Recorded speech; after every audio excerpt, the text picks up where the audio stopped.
The river had jumped its banks, and water was pouring in through the ground floor windows of George's home, forcing him to go upstairs. But George was standing there looking out the window, and a neighbor came by on a boat. Says, "George, jump in, we're heading for higher ground." Well, George hadn't been going to church much lately, and he thought that his faith was being tested. So he said, "No, if I just stay here and show my faith, the Lord will save me." So the friend went off, and the water kept rising, forcing George out onto the roof of his home. Pretty soon another neighbor comes by in a boat. Says, "George, quit. This is your last chance." George says, "No, the Lord's testing my faith, but I know the Lord will save me."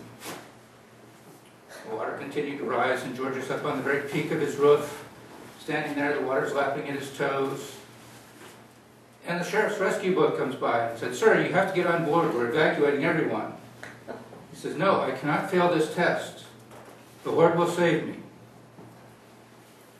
The water still continued to rise, and pretty soon he was clinging to his chimney, and only his head was above water. But the sharp-eyed crew of the National Guard helicopter saw him down there, and they hovered over to him and lowered a rope ladder. Said, George, come on board." He says, "No, I can't give up now. I have to show my faith. The Lord will save me." Well, a few minutes later, the surge came, and George was washed away. And the next thing he knew, he was standing there dripping wet and shivering in front of St. Peter.